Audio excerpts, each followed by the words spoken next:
ჩვენ ვიყავით სახლში პატარა ბავშვები, 4 ბავშვი არასრულოვანი, ბებია, ბაბუა, მე და ევგენი და ჩვენი შვილები. გვეცინა ნორმალურად ვიყავით ოჯახში, იმ დროზე ჯერ გათენებულიც აღარ იყო კარგად. მაგრამ მე ადრე ვდგებოდი ყოველთვის და იმ დღესაც რაღაც ავდექია, მაგრამ კარში გასული არ ვიყავი ისე დაიწყო სროლები. ქალბატონო დოდო, რომელი საათია დაახლოებით? ბატონო? რომელი საათია? დილის რომელი საათია? ხო არ გახსოვთ? რომელ საათზე დაიწყო და 7 იყო. დილის 7 საათია. ყველას ძინავს ოჯახში ამ დროს თქვენს გარდა. იმ დროს. რამდენი შვილი გყავდათ ამ დროს მძინარე ოჯახში? შვილის 2 იქ იყო. მე პირველ სახლში ერთი თავის ცოლ-შვილთან მეორე სახლში. ეს სახლები ერთმანეთის მეზობლად დგას? დიახ, ერთ ეზოში დგას 2 სახლი. რამდენი შვილი იყო სახლების? 4 შვილი. რომელი ასაკის, რა ასაკის შვილები იყვნენ? სრულწლოვანები იყვნენ თუ პატარები? პატარები. არასრულწლოვანი. კი ბატონო. დაიწყო სროლა. შემდეგ დაიწყო სროლა, მაგრამ რაღაცნაირი როგორც სეტყვა ისე მოდიოდა ტყვიები. და აქ ბავშვები შევყარეთ ლოგინის ქვეშ. ირგვლივ ყველაფერი მოვაყარეთ, რაც რამ იყო იქ ან ქვაბებამდე ყველაფერი ამ ლოგინის ირგვლივ დავყარეთ, რომ ბავშვებს რა ტყვიები არ მოხვედროდათ. და ესენი რო კიოდნენ ბავშვები, რამდენადაც უფრო კიოდნენ, მით უფრო ის მოდიოდა. ცეცხლი. ტყვის ისინი და ბოლოს დაიწყეს დაბომბვა.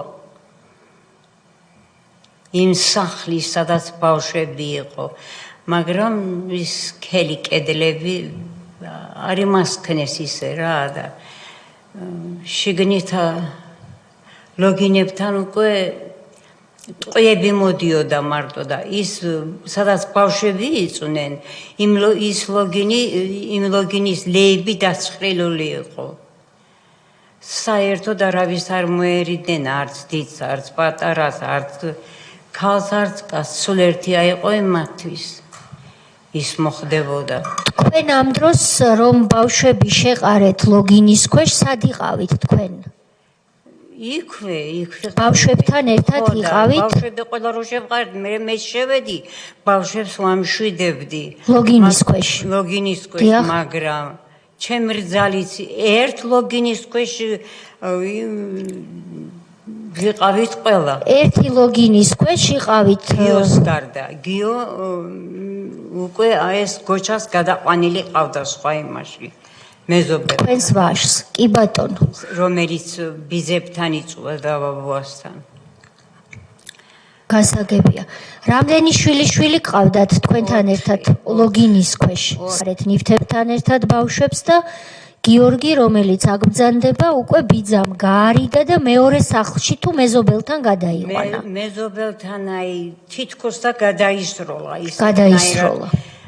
შეაგდო რო იტყვიან რომ შეაგდო იმ ოჯახს ბავშვი და გადმობრუნდა სახლში, იმიტომ რომ ევგენი ხელებაწეული ხო დაჭრეს, იღლიაში იყო დაჭრილი.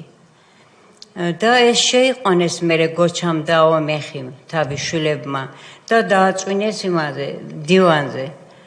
და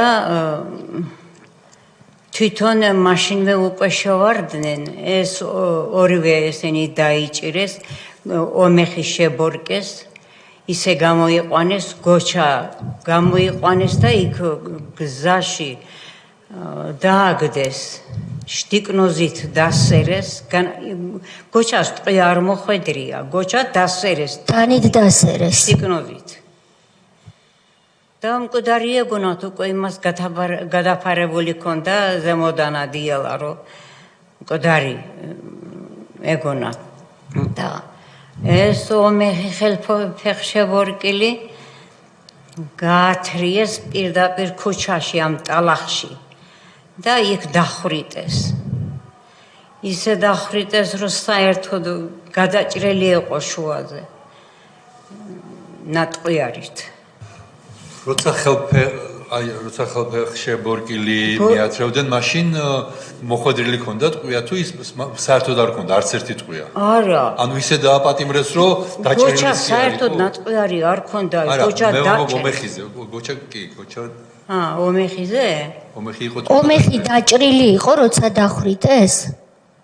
როცა დაიჭირეს. მაშინ არა, რო დაიჭირეს, მაშინ არ იყო დაჭრილი. სანამ დახვრიტეს, დაჭრილი არ ყოფილა. არა, იქ სანამ გაიყვანეს გზაში.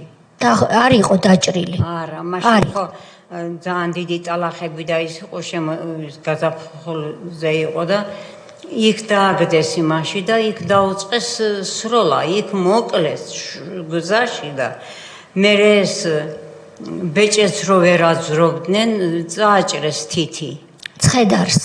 ცხედარს და მე ამას ყელსაბამს რომ ვერ უხსნიდნენ, კერძზე ფეხი დააბიჯეს, ისე ამოგლიჯეს და ამას ყველაფერს უყურებდნენ პატარა ბავშვები. გასაგებია. და წარმოიდგინეთ რამხელა ის აქვთ ამ ბავშვებს გადატანა.